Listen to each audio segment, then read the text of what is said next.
What's going on, everybody? It's Professor Gnome, and today I wanted to do something a little different. I wanted to do a set list breakdown for Shrouded Fables. This set comes out in just a couple days, and so I wanted to go over all the cards from the set and kind of give my opinions on them and kind of say what I think is going to be really strong in the upcoming formats and what I think about the set overall. So getting in, we're just going to start at the top. I will have a link to this page in the description of the video if you want to read over any of this stuff yourself. Feel free to either pause the video or go to the site and look it over and kind of discuss it yourself. Before we get into the set list, though, I want to say thank you to the channel members. I will have them up on screen now. Thank you again for all the support.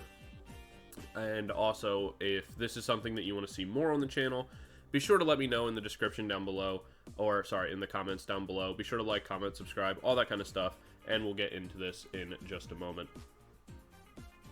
So, going to start, we have Joltik here.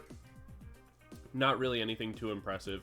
We do have Garvantula, though, and Garvantula is kind of fun because it does have the Compound Eyes ability, where this Pokemon's attack do 50 more damage to your opponent's active Pokemon with an ability. And it has the Shocking Web attack for 50 damage. If this Pokemon has any electric energy on it, then you will be doing an extra 80 damage. So it could end up being okay. You're hitting for 180. You only need 2 energy. So it's not too bad to do. And there could actually be some okay combos. The Grass Weakness that you hit for against things like Charizard could be usable. Do I think that Garvantula is going to be super strong? Probably not really, but it does look like a fun little rogue deck that you could use. We have Rowlet, which is fine. It does have the 70 HP, which will be good for using Buddy Poffin and things like that. But more importantly, we have Dartrix, and it has the United Wings attack. So United Wings is back, and I'm super excited about that. For anyone who is new to the game, who hasn't seen United Wings before, what it does is that it does 20 damage times and then it does 20 more damage for every Pokemon in your discard pile that has the United Wings attack. And so the more United Wings Pokemon in your discard, the more damage you're doing. We know that, like, we have Dartrix here. That's going to be the new one. We have a Murkrow, we have a Wattrel, we have a bunch of other cards now that are going to allow us to do all the damage we need thanks to the attack. But also, and why Dartrix is so good is because one of the things that benefited United Wings so much was its weakness coverage. So against Gardevoir, you could use Murkrow and get all the KOs that way and be able to knock out Gardevoir EXs because you're hitting for weakness. So you're able to get by like that. And once things like Charizard kind of came into the mix, it was very hard to hit those higher damage numbers.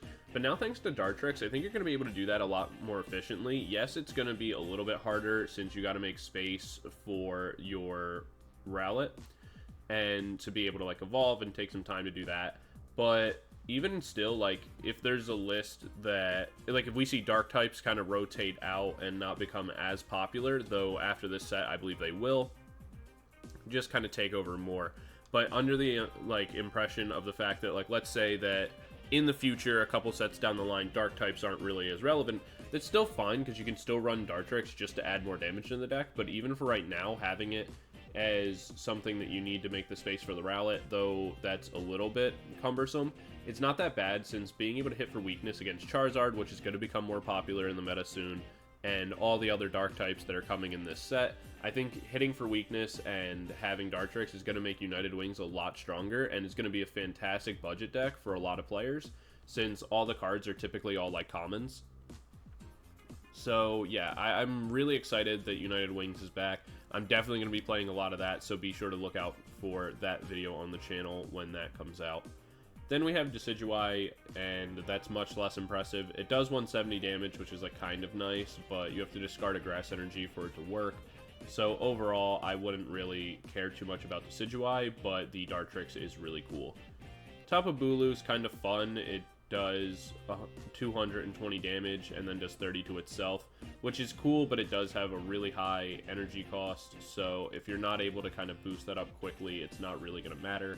And right now, there's not a great way to accelerate energy, to at least to that extent that you'd really want. Its energy or its retreat cost isn't high enough to make like the heavy baton usable. So overall, Tapu Bulu kind of not great. Getting into the fire type Pokemon, we have Houndoom. The Snarl for 100 damage, and during your opponent's next turn, the defending Pokemon does 100 less damage. And that's okay. I think that's kind of cool for like a Gym Leaders Challenge kind of card, but in terms of like actual standard, I don't really think it's going to be very playable. Iron Moth. Also, by the way, I don't know if this is... I can't think if this isn't true, but I feel like it is. Does anybody find it weird that Volcarona is the only Pokemon that got a future and an ancient form? I just find that interesting. But yeah, so looking at this, it mainly has the Wild Rejector attack, where what it does is it does 120 damage, and then during your opponent's next turn, prevent all damage done to this Pokemon by your opponent's ancient Pokemon. That's pretty much useless, since you're never really going to be running into ancient decks all that much. But where it can come in is like if you're already playing a future box with like Iron Hands and Iron Crown and all that kind of stuff, it may be worth it just to throw in like 2 fire energies, have this there, so if you do run into ancient box or something like that, you can kind of just tech this card in, sit it in the active, and win the game.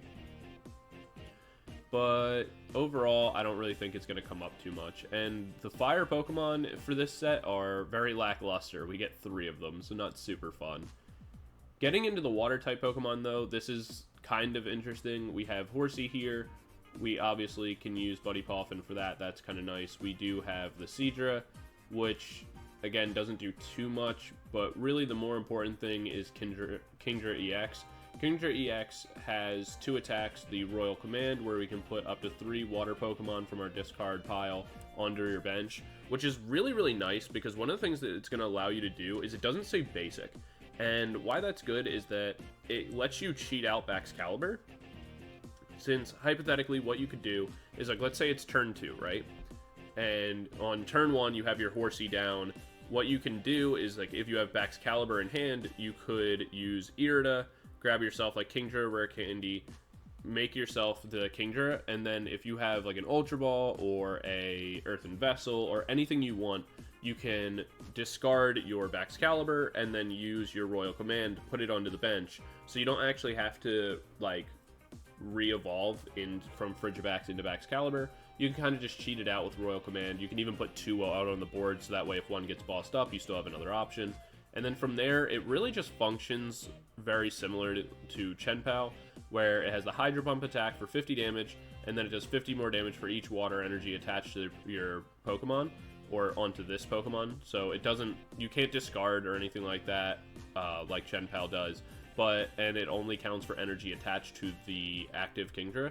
But since you have Baxcalibur, that's not going to be that hard to do, and it's actually going to hit for more damage as a whole, and you will be a little bit more consistent because of the fact that it has a higher HP total than something like Chenpao, so it's going to be a little bit harder to KO. You also you don't have to worry about discarding all the energy over and over. You're going to be able to kind of hold on to it, get multiple attacks off in a row without having to worry about things like energy retrieval every turn and things like that. So Kingdra doesn't look like it's going to make like huge waves in the upcoming formats, but I actually kind of think that it's going to be better than people kind of believe it will be, mostly because of the Royal Command. Like, if you're able to get that off turn 2, since it only requires a single energy, there's so many water Pokemon that become really usable because of the fact that you can just bring them right back onto your bench and kind of cheat out evolutionary stages. The other way that you can power this up, even if you don't want to go with something like the Baxcalibur, you could also use things like Swim Freely and dump a whole bunch of energy onto the Seadra that has the Swim Freely and just kind of power it up that way and get a whole bunch of energies before you evolve. So there's a lot of ways to make Kingdra work, and I'm very excited to be able to use it. I don't think it's going to be the best Pokemon in the format by any means, but I do believe that it's going to be pretty strong, and overall, I would probably rate it at like a B tier card. So I think that I think like you can probably win some locals with it. I don't think it's going to like top a regionals or anything, but I think it could be pretty strong. Continuing down the list, we have a couple other cards that are a little bit fun. We have Sneasel, which doesn't really do too much, but Weavile is kind of exciting. So what you can do is very similar to the Articuno we've seen before. We have the Hail Claw, so it does 70 damage, and then you discard all the energy from this Pokemon, and now your opponent's active Pokemon is now paralyzed. So it just kind of allows you to trap in a very similar way to Articuno. The only difference that makes this one a little bit worse is the fact that though it doesn't damage itself, you do have to discard the energies, and that can be a little annoying to get 2 energies on over and over again. So I don't think Weavile will see as much play as something like Articuno, but it is kind of fun. Then for the only electric card in the entire set, we have Rivaroom EX, and this card is pretty much existing just to beat Lugia. So it does have the accelerating flash attack for 20 damage, and then if this Pokemon is moved from your bench to the active spot, this attack does 120 more damage. So for a single energy, what you're going to be able to do is hit for 140, which isn't that much, but since it does have the electric Terra typing, what you'll be able to do is you'll be hitting for 140, times that by 2 when you attack into something like Lugia, hit it for 280, knocking it out, as well as things like Squawkabilly you're knocking out because of weakness, Lumineon. And so I think it could be a fun tech card, especially if you're already playing like a Rivaroom engine, which could see more popularity because of this card, or if you're already running a steel type deck, it wouldn't be that bad to have, since it'd be pretty easy to throw the energy on. So we could see that in different Metang style builds, being able to just kind of put that on the board. We also have the Speed Break attack for 250, where you discard all the Pokemon and all the cards attached, and that's actually not that bad. So because what you can do is you can set it up where let's say this has some damage on it. It's very easy if you have Metangs to put 3 energy onto this Pokemon. Then you're able to Speed Break, remove it from the board, bring something else in, and kind of save yourself from getting KO'd. And you're also doing 250, which is pretty sizable, since you're going to be able to kind of do a hit and run style with this, where you're hitting for 100 or 250, which is going to knock out all the basic EXs in the game, and even very weaker stage 1s. So it's overall, I think this card's going to be okay. I would see it more in Metang than anything else. Overall, I will say though, with this set, as we continue, this is a set very similar to me to Obsidian Flame, where most of the cards in the set are kind of underwhelming, but there's a couple cards that are just super powerful. So when we get to those, I'll definitely point that out. But as for the electric cards, again, just one of those, so not anything too exciting. But when we get into the psychic and dark sections, this is where things get kind of fun. So we have Hypno here, and we have it with the Daydream attack, where it does 80 damage, and during your opponent's next turn, if they attach an energy from their hand to the defending Pokemon, it ends their turn. This attack is deceptively bad, in the sense where it sounds really, really broken. Because it's oh, if they attach an energy from their hand, then, their turn's over. And that could be really big. But most of the time, you attach an energy at the end of your turn, not the start. So even if you were going to end your turn that way, if the only thing you could do is attach an energy, then your turn wasn't going to matter anyway. Typically, you've already played supporters, you've already done everything. But also, it only ends the turn if you attach the energy to the active Pokemon that was attacked by this card. So if they just attach to the bench, then it doesn't really matter. So a lot of times they can just build up something on the bench, you switch, come in at 110 health, you're not really going to live anything as Hypno. So I think it sounds kind of good on paper, just having the ability to end somebody's turn, but the reality is it's probably never going to happen more than maybe once or twice. Now, again, potentially in something like Gym Leader's Challenge, it could be a really strong control deck, since they won't really have as many strong options as standard, but outside of that, I don't know if it would really see much play. Something, on the other hand, that will see a ton of play is going to be Duskull, Dusclops, and Dusknoir. The main reason for this is that you'll need Duskull just to evolve with, but mainly we're focusing on Dusclops and Dusknoir because they're extremely, extremely similar in what they do. So with Dusclops, it has the ability Cursed Bomb, And once during your turn, you may put 5 damage counters on one of your opponent's Pokemon. If you placed any damage counters this way, this Pokemon is knocked out.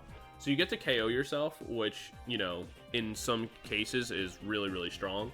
But more importantly, you get to spread 5 damage counters onto your opponent's Pokemon. And that's really powerful because what you get to do is you get to just pick something and it's like 50 damage right down. And that can make a huge difference, especially with decks that need to snipe things out. So let's say something like Greninja EX. A lot of times you can be short on damage when you go to snipe something out. And it's like, but that extra 50 damage can make a huge make or break.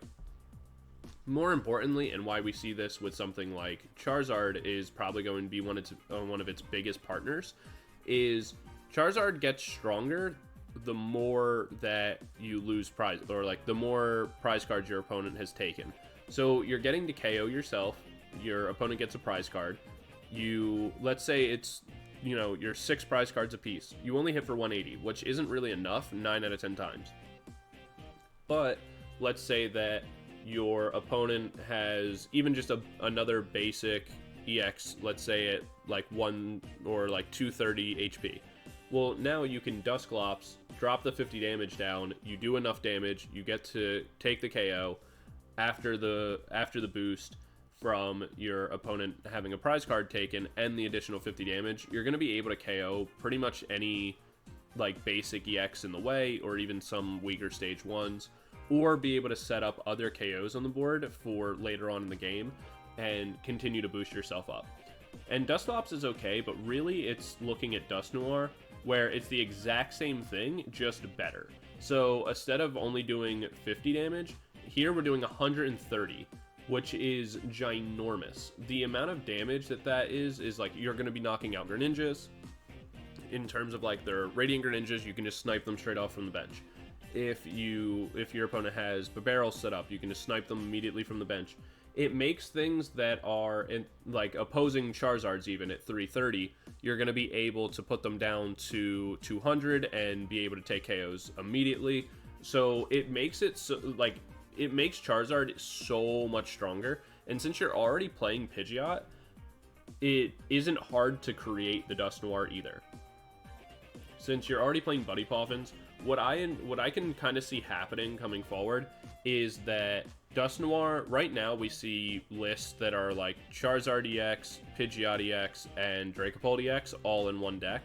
I feel like Dusknoir is going to replace Dracopult and just be that other stage 3 in the deck that you just search out the rare candies, you make Dusknoir, you pop it, and you just put a ton of damage down on a Pokemon, knock it out, or set it up that pretty much what the Charizard mirror is probably going to end up looking like is whoever gets their Dusknoir first will win, because if your opponent makes a Charizard and you make one, typically it's a 2-hit back and forth kind of situation. But now you can just drop Dusknoir, have it low enough that you KO it instantly. Your opponent needs to create a new one, and they're just not going to have time if you're already getting an attack off every turn. Since if you have Pidgeot already out, you can just boss up whatever it is that you want to KO instantaneously and kind of win the game right away. So I think Dusknoir is going to be incredibly broken, and with Dusknoir, it makes me feel like Charizard EX is going to just become the best deck in the game, like all over again, because the Curse Bomb ability just seems way too strong to ignore, and honestly maybe a little broken. I think a lot of decks are going to be able to abuse this. This is probably, in my opinion, the biggest card coming out of this entire set, and the fact that it's on a regular, like, non-EX, anything like that, I think is really, really strong, since the whole thing of like, oh, well, this Pokemon's knocked out at the end, it's like you're trading a single prize, which is honestly fine, because you don't even need multiple Dusknoirs to go off. You just need one, and that helps you anyway, because you're playing, everything else you play is an EX, so you're going to give them an odd prize trade, which also just helps you. So this card overall, like, there's almost no downside to it. So I see it being really, really common, and probably kind of redefining our future metas coming forward. Moving on from that, though, the rest of the Psychic cards aren't really that exciting. We have Cursolia, which doesn't really do a whole lot, if I'm honest, and the main thing from this is that this attack, the Crescent or yeah, Crescent Purge. What it does is it does 80 damage, and you may turn one of your face down prize cards face up. If you do, the attack does 80 more, which, you know, you get to hit for 160, and you get to know what one of your prize cards are, but honestly, that doesn't really matter that much. And only doing 160 doesn't really do enough to warrant having a 3 energy requirement.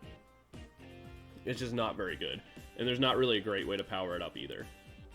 Looking at Sylveon, we don't really have anything that makes it that exciting either. We have this Disarming Voice for 90 damage, and your opponent's active Pokemon is confused, which is okay, but really the whole thing is like, again, it just having a 3 energy requirement isn't super great.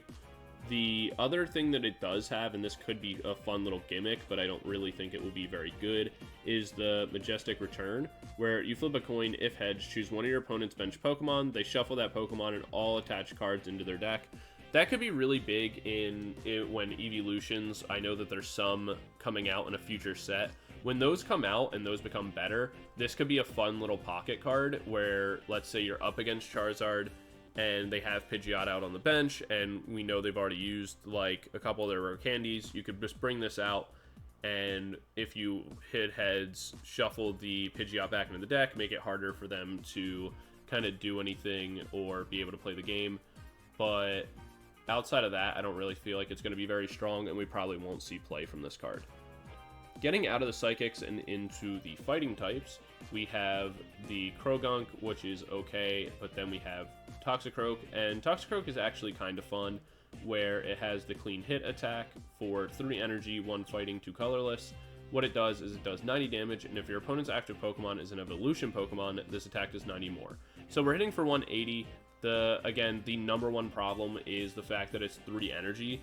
The 3 energy requirement does make it kind of annoying to be able to use, and again, I think it's just going to hold it back from seeing play. If it was 2 energy, then like maybe we could see this like played as like a fun random rogue single prizer, but for 3 energy, it's probably just too much. The benefit though is that it is a fighting type, so you could use like Gutsy Pickaxe and try to get things done that way, but overall, I don't really see it being played too much. With Blood Moon Ursaluna, though, this card is another card that I think is really good. One of the things I will say about this set that's really fun is the fact that a lot of the good cards coming out of the set are actually just like regular non-EX, like regular cards, and I think that's really fun, and I'd like to see more of that, so I hope that continues with future sets. But with Blood Moon Ursaluna, it has the rule of thumb ability where once per turn, when you play this Pokemon from your hand to your bench, you may attach 2 basic fighting energy cards from your hand to this Pokemon. That's really good. It's very similar to Galarian Moltres from, I believe that was Evolving Skies. Is that the set that came out in? I think. I could be wrong on what set it was, but we had a Galarian Moltres that did the exact same thing that was just a Dark type. And its attack also for 3 colorless, but again, or for 3 energy, 2 fighting, 1 colorless. Again, it's not that bad in this case that it's 3 energy, since you're going to be able to get 2 attached from your hand right away. It does have the Mud Bite attack, so it does 100 damage, and then it does 30 more damage for each damage counter on your opponent's active Pokemon. This means that, and since again it's a basic Pokemon, you're going to be able to power it up very, very quickly.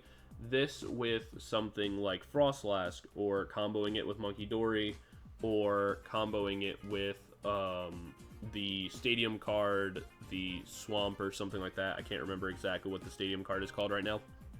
That whenever a basic Pokemon enters the field, it takes 20 damage, and like things like that. Like there's a lot of ways to move damage counters around right now in the game, and already doing 30 damage and then 30 more for each damage counter is kind of huge, and I think this thing is going to be very, very powerful and a very strong single prize attacker that honestly is going to be pretty good. Like this, we're going to have to just wait and see how this plays out, but the fact that you can also use something like Heavy Baton for it and things like that and kind of keep all those energies in play and just kind of loop them is going to be really strong in my opinion, and I feel like comboing this with Frostlask or something else could be super strong. Also, it's going to have utility to it as well because of the fact that you're allowed to just place it down and slap energies onto it. It's going to make it much better, because one of the other problems that we see with fighting type decks a lot is their energy requirements and the lack of energy acceleration. And so you could even use Blood Moon or Saluna with something like an energy transfer and power up a much harder Pokemon to power by just being able to place this down, accelerate 2 energy onto it, and then energy transfer those over. Could be really powerful. The only bad part is the fact that you have to have those energies in hand already, but that's not going to be too bad considering the fact that you can just run like Earthen Vessel or something. Moving on to Slitherwing, or Sliverwing is how it's supposed to be said. And again, like I said, I don't like this card art. This is ugly. I'm not a fan of this. It doesn't really do anything too much. It's really just the counter to the Iron Moth in the sense that it does 20 damage. If your opponent has a future Pokemon in play, it does 120 more damage. You do hit for weakness against things like Iron Hand or Miraidon or something like that, but it doesn't really make a difference. Really, if you're not going into Iron Hands, then this card is worthless. So there's not really much. There's not like much point to running this card, in my opinion. Getting into the dark types though, and this is where this set really really shines, or you know, I guess shining is ironic since we're trying to be shrouded. But getting into the set, or getting into the dark types rather, we have Zubat, which everybody loves Zubat. Zubat, that fun Pokemon that everybody is a fan of. But more importantly, it's about Golbat, since that will get you into your Crobat, or we'll ignore all of it and just use rare candies, which is probably what's going to happen. It has the ability Shadow Messenger, and once you're in turn, if you played Janine's Secret Technique from your hand, during your turn you may draw cards until you have 8 cards in hand, which is really good because that's a supporter you're probably going to want to play anyway since it's really strong. And we also have the Poison Fang attack, so it does 120. Your opponent's active Pokemon is now poisoned, and then during damage checkup, you put 2 damage counters on that Pokemon instead of 1. The reason why this is going to be really good is that you're going to want to play Janine's Secret Technique anyway, since it allows you to. We'll talk about it later as when it comes up. But what it allows you to do is kind of just search for your Dark-type Pokemon and set them up really quickly. One of the other things is that Golbat is really good because Crobat's really good because of the Shadow Messenger ability, but also we have Golbats from previous sets that will be really good as evolutionary lines, since there's some that allow you like draw cards, there's things that are really beneficial. There's also other Crobats in the game that are pretty good. So I think Crobat on its own will be kind of nice to build like a random rogue bat deck style thing out of, but also the fact that you're going to be able to stack damage counters from poison will be pretty good, since you can already use like Hisuian Sneasler, that's going to up that. We're going to be able to use the Stadium, up it even more. And so I think that overall, like, you can get good damage out of Crobat, but more importantly than anything else, it's less for the damage. We have other Crobats that will just do more damage, but we really want to use the ability just to make sure that we're always drawing cards. We're going to get a lot of value out of being able to use the supporter, search our deck for the dark types, play them down, and then afterwards be able to draw ourselves up to 8 cards, which is pretty good. The Absol isn't too exciting. We can kind of ignore that one for now. We have Zorora, which is really just important because it gets us to Zoroark, where we get 60 damage if this Pokemon does 60 damage to each of your opponent's active or opponent's EX and V Pokemon in play. So this is kind of nice because it does allow you to honestly do a good amount of damage, since most times we see our opponents are only playing EX and V Pokemon. And so once they have like a board set up, then the way, like, the amount of damage that we're going to be able to do is kind of crazy, because if they, let's say like a standard Charizard board, right, it's probably going to have like 2 Charizard, they're going to have a, let's say like a Rotom V on bench that they used earlier, a Pidgeot, so we're already hitting for 240. Let's say they have even like one more, like a backup EX on the bench or something like that, then we're going to be hitting for 300 damage with a single prizer for 2 energy, and it's a dark type, so we have the ability to dark patch to it, So I think Zoroark could actually be pretty strong as a like a single prizer, since let's say you're only hitting for 240, right? Like just for, right, like 4 EXs or V or a combination, which is pretty common, right? Like most decks are predominantly all EXs and Vs. Some are only EXs and Vs, so something like even Raging Bolt is going to be really easy for this deck to kind of bypass, since it's going to be able to answer very quickly, hit for a ton of damage. So I think Zoroark is actually going to be pretty good, and a little better than I think people are maybe expecting. Like, I feel like this card isn't talked about at all, but I actually would think that it has an okay matchup spread right now, just because of the way the meta shakes out, and having the dark type is going to also be good into things like Gardevoir, since you don't even need to hit for that much to be able to hit for weakness and KO it. So that's always good. Moving on, we have Inkay and Malamar. Malamar's okay. It does have the Conspiracy Tentacles attack, and what that does is you switch one of your opponent's bench Pokemon to the active slot. This attack is 120 damage to the new active Pokemon. However, the problem is that you have to play Zertek. Wait, what? How do you say his name? Whatever, the guy. You have to play the whatever X's plan is what I'm gonna say for now, because I don't know how to pronounce that guy's name. And I'm pretty sure it's not Zyrtec. That's the allergy medication, which I need desperately. But when you play X's plan from your hand, if you didn't, the attack does literally nothing. So I don't think we'll ever really see Malamar do anything, because though the X's plans supporter card is very good, I don't think it's worth playing Malamar to do that, since also you're only hitting for 120. And after that, you don't get anything. Like, it doesn't do enough to really matter. The only thing I could see is, like, let's say you're running this with something like Frostlass and Monkey Dory, then maybe it could work, because you want to play the plan anyway to reshuffle your opponent's hand, and then you would just be grabbing things to pull into the active just to kind of stall out your opponent, more so than, like, actually do the 120 damage to it. So maybe it could be used there, but I don't think it's the best option. But it is kind of roguey, and maybe I'll try to make it work.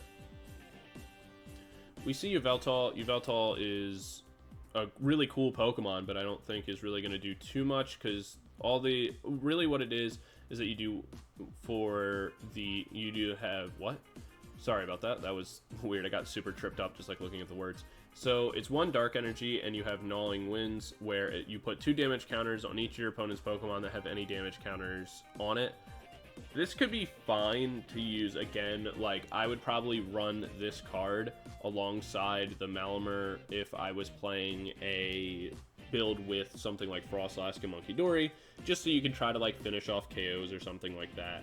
Or you could run it with something like Serena and try to kind of pick off cards that way and things like that. So it has options, but I probably wouldn't run it if it was just me. Now, speaking of cards I wouldn't run, this is a card I absolutely would, which is Okidoki EX, and the little trio here, or not trio because there's 4 of them, little squad, I guess, because I don't know what the term for 4 would be. But really what it is that Okidoki EX I think is going to be way, way stronger than people are kind of giving it credit for right now.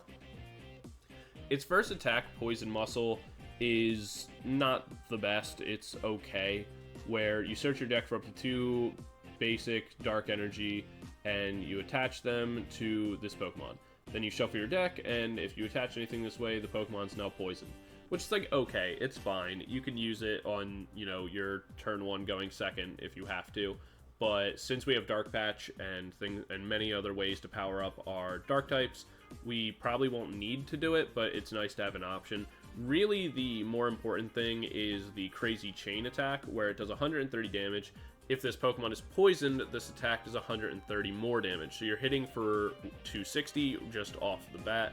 And then there's a ton of ways that we're going to be able to manipulate that. So again, we could have Janine's Secret Tactic, where we get poisoned that way, We could use something like Brute Bonnet and be poisoned that way, and poison our opponent to stack more damage. We can have a Stadium that'll stack more damage. There's a ton of ways to kind of stack damage on our opponent and hit for super high damage numbers on a card that we're going to be able to power up super quickly with. And being dark and basic means that there's going to be tons of ways to get this out on the board as quickly as possible. And it also gains things from its association with some of the other squad members. So Monkey Dory EX is, in my opinion, the weakest of the four. So just to quickly rank them, by the way, I would put Okie Dokie at number 1 in terms of just pure strength, but I do believe that Percursion? I don't know how to say this thing. This one being the most, like, splashable or like, most important. This Pheasantipity being the most, like, generally splashable, but I feel like in terms of play, we'll see it as, like, 1, 2, 3, and 4. So, like, we'll see Pincurchin or Pertrunt EX? I don't know how to say this thing.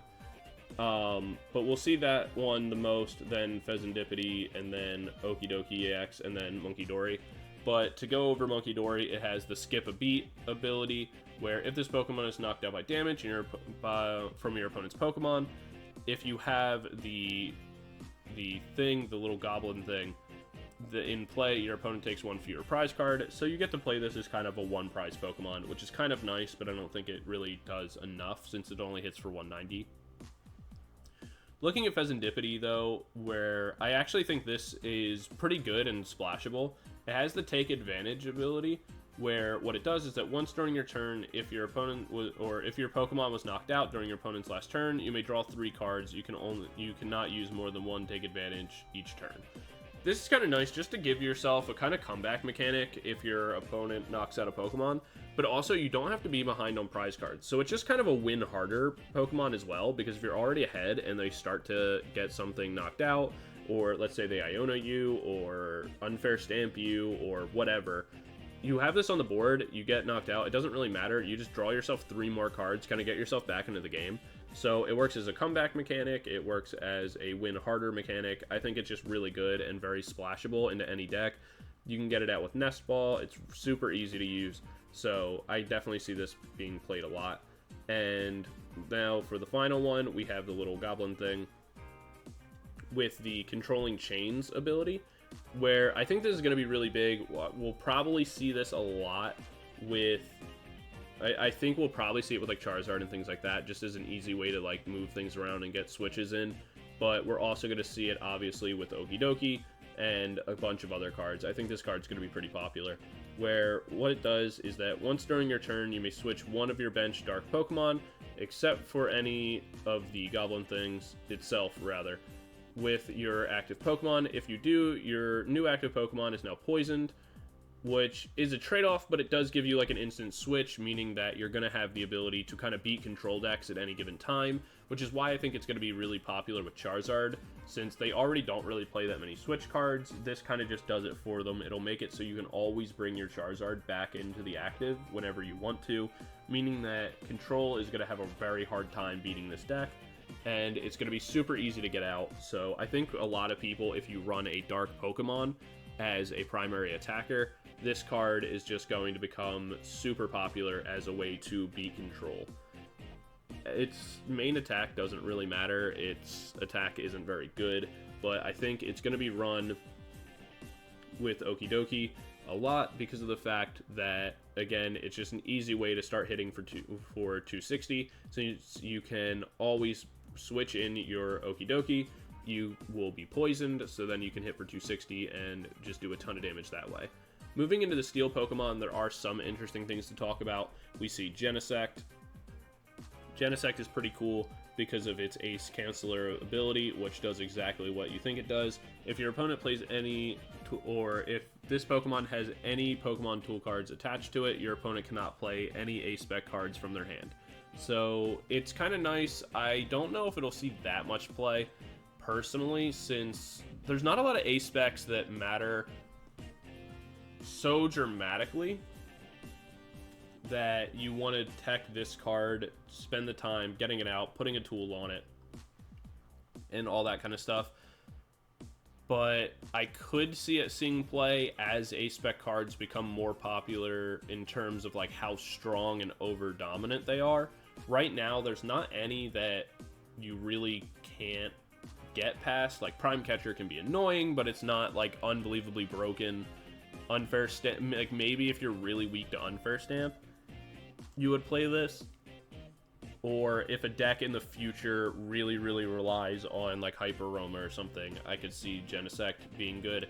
Right now, I don't think it's super needed or necessary, but as more A-specs come out and more time is had and new cards come out, this could definitely see more value.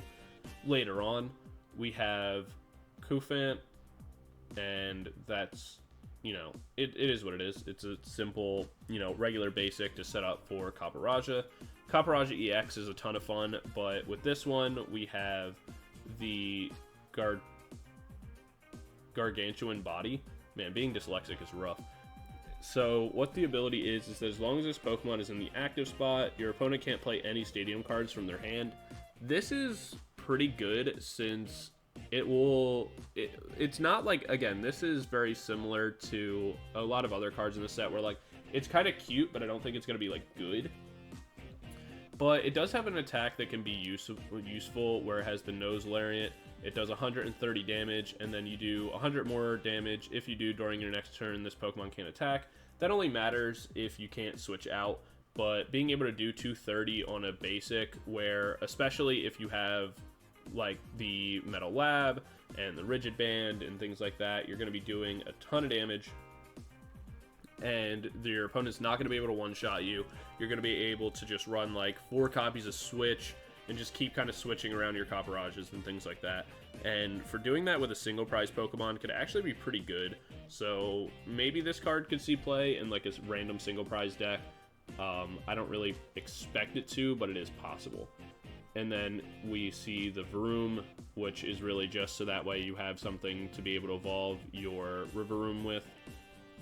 And for dragon types, we don't have many. We just have Axew, Fracture, and Haxorus, and Kyurem.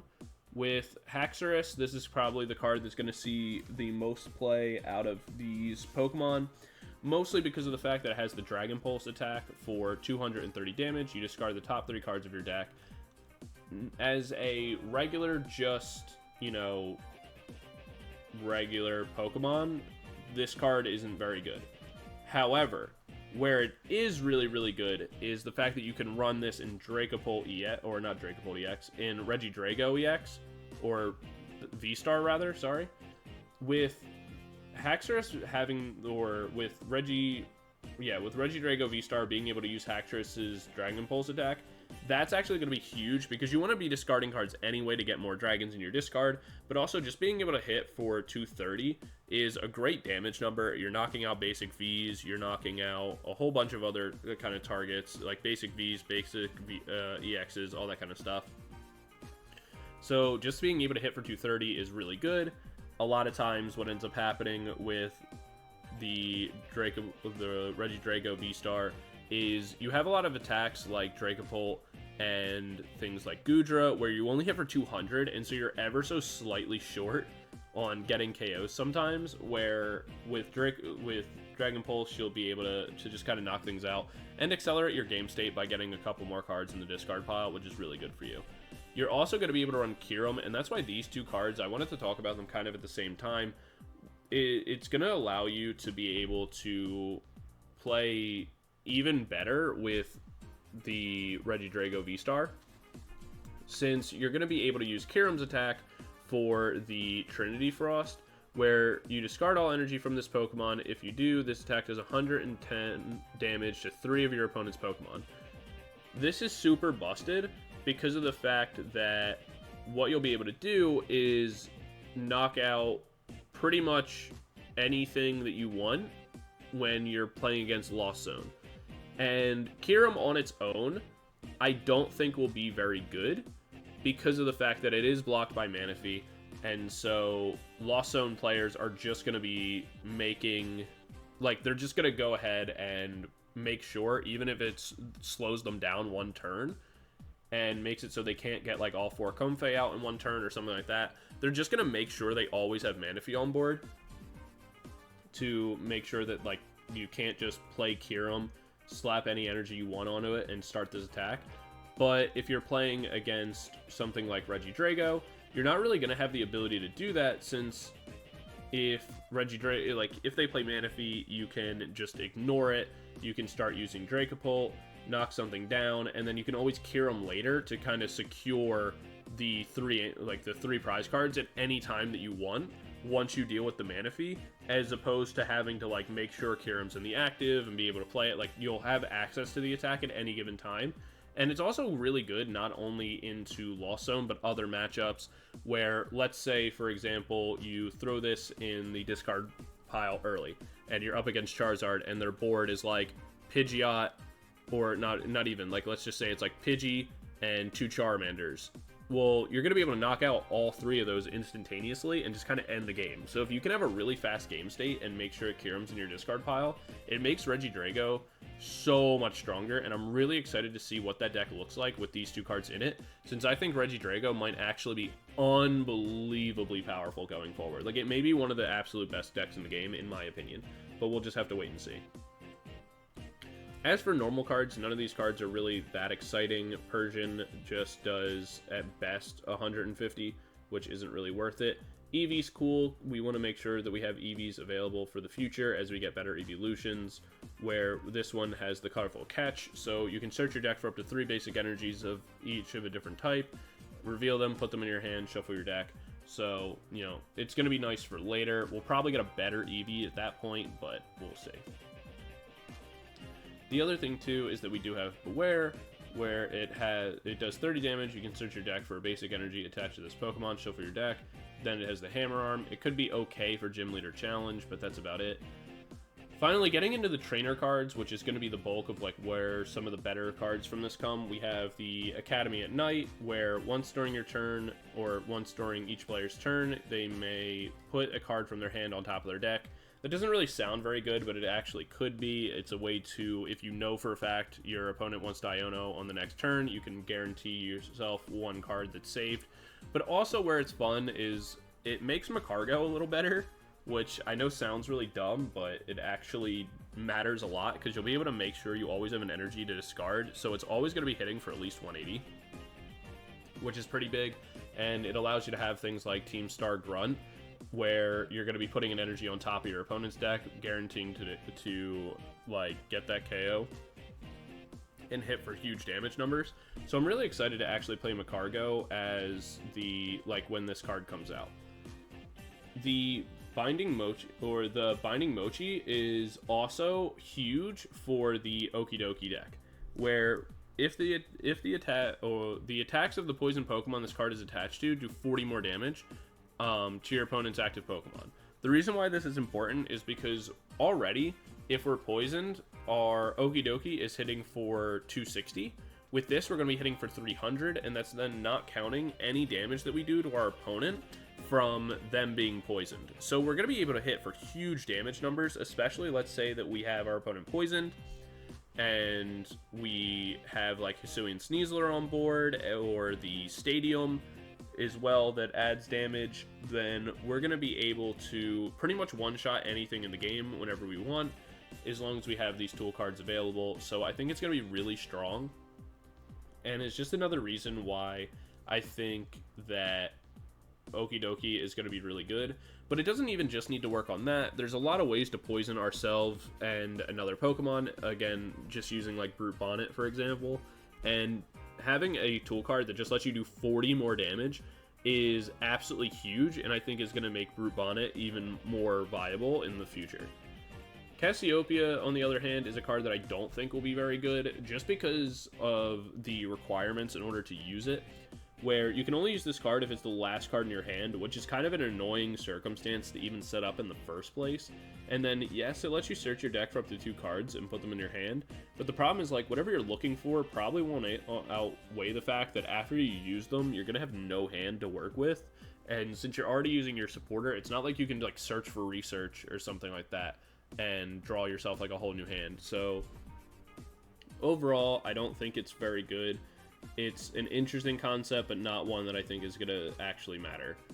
Colorless Tendency is also okay. I don't really see this card getting a lot of play. You can search your deck for a Stadium card and an Energy card, reveal them, put them in your hand, then shuffle your deck.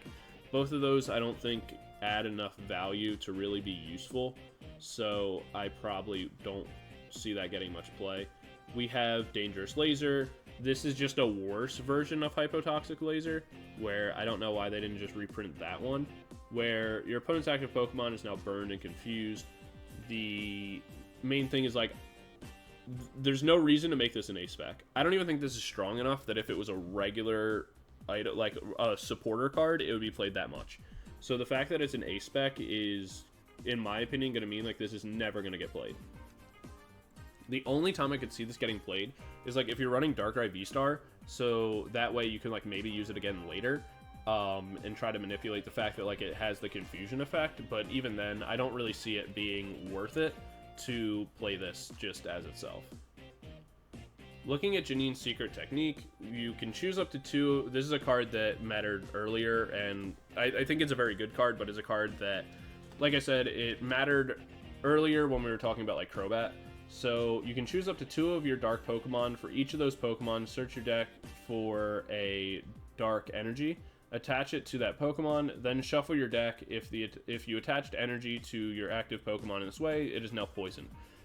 So it's going to be a good way to power up your Monkey Dory, or it's going to be a good way to be able to power up your whatever dark Pokemon you have in the active. Then it's going to allow you to use Crobat in order to draw up to 8. So it's energy acceleration. It's going to be like, it overall I think it's going to be a very good card. Like I said, you're going to have dark patches available. You're going to have you're going to have the ability to accelerate energy with Janine. You're going to have the ability to like poison your own Pokemon as much as you need to. So overall, I think this card's pretty good and is definitely going to see play. It's not going to be like a 4 of in any deck or anything like that, but I do see it being like a 2 of in some decks. For the Natural Center, this card is kind of interesting. I like the idea that we're getting A-specs as stadium cards, where what it does is it prevents all damage done to Pokemon that have any rule boxes on them, both you or like from your opponent's active EX or V Pokemon. And if this card is in the discard pile, you can't put it into the hand or the deck, which is the main thing holding it back, because I think as stadiums become more popular, this is never going to actually be able to stay on the board. I wish that they made a rule that if it's an A-spec stadium, it can't be bumped by another stadium. You have to Lost Vacuum it. I feel like that would, or like get it into the Lost Zone. I feel like that would make it better, since really what it does is it just makes it like all Pokemon just become like the Alolan like Vulpix. Is more or less like it's just super strong. The main thing is like, again, because of the fact that you can just bump it so easily is what makes me feel like you're never actually going to be able to use it very efficiently, since right now stadiums aren't very popular, but as soon as this card becomes good, like everyone's just going to play 2 Vacuum or, you know, play stadiums of their own that they're just going to bump it with. So I don't see it being very good, though I wish that it was better, and that like if you had to have Lost Vacuum or something like that to clear it, then it would be a lot better. The Night Stretcher is actually very good. I can see this being like a 3 of in every deck going forward, because what it allows you to do is put a basic Pokemon or basic energy card from your discard pile into your hand. So it's not, I wouldn't say it's better up front than something like Super Rod, but in some situations it is, because it's like if you want a card, and the more important part is that it's not a basic Pokemon. It can be anything. So let's say you need your Charizard or your Pidgeot back. You can just grab it straight up. You don't have to like Super Rod it back in the deck, then try to search it or try to find it. You can just take any Pokemon you want, and that makes it super versatile. And the fact that it's an item and you can just do it over and over again means that you can like use one, grab your Pokemon, play it down, grab an energy, play it down. Like you can just kind of loop them, and it's really, really strong. So I see Night Stretcher, honestly, maybe even being a 4 of in some decks. It's just so strong. Pokevital A is terrible. You heal 150 damage from one of your Pokemon if you discard, or if this card is in the discard pile, you can't put it back in your hand or your deck.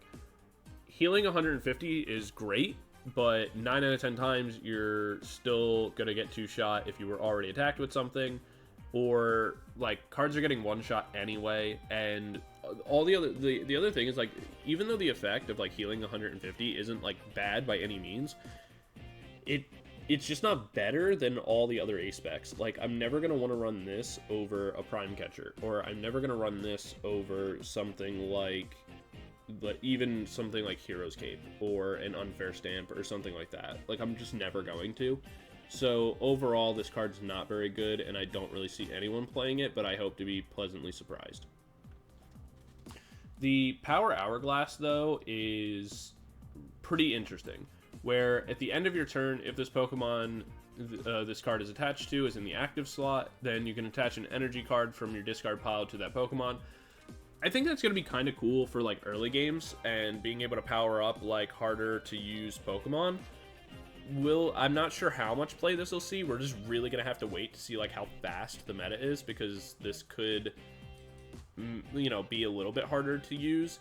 But as like a going first card, I think it's really interesting, because if you can get it out and kind of attach it to your active, you get, you know, the 1 energy that you're able to play for turn. If you have something in the discard pile, you can get like 2 energy and kind of have like a faster energy accelerated game, which I think could be really good. We're just going to have to wait and see how fast the meta is and how many cards that could really take advantage of this, since it does have to be in the active as well.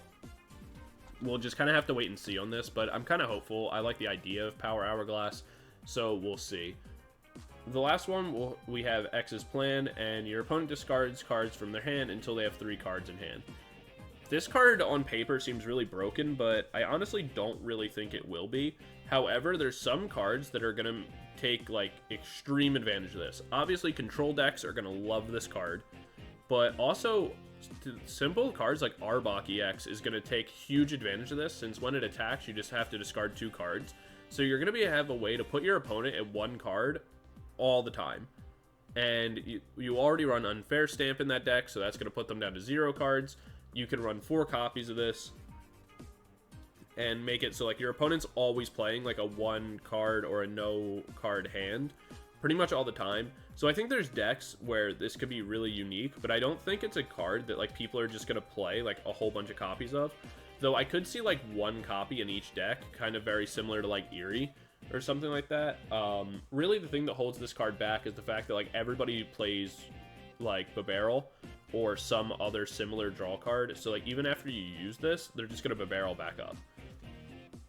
But the main thing is that, let's say they have like an 8-card hand, then it could matter, because like they may have to make really difficult decisions on what they want to discard in order to keep something, as well as something like Lost Zone, where, or even again, so let's say they Lost Zone or even Raging Bolt, they really accumulate very large hands, and so being able to force them to discard down to 3 could be actually pretty good. And so I kind of see this card being like a one of in every deck, just because of how like uniquely good it can be, but not overwhelmingly powerful. But yeah, that's going to be all the cards from the set, and so definitely let me know what you guys think of the cards and what you think is going to be really good in the set. And yeah, don't forget to like, comment, subscribe, all that kind of stuff. I'm really excited for this deck, or these cards, to come out very soon. I believe it's August 2nd. I will not be around on release. It's going to be my girlfriend's birthday, so we're going to be doing a small trip for a couple days, so I'll be back probably on like the 4th, but as soon as that comes out, I'm gonna jump on content and try to do a like kind of daily content grind for a little bit to do as many decks as possible. So be sure to let me know what you're most excited for and what you want to see most. And yeah, thank you guys so much for watching, and I will see you guys all in the next video. Peace.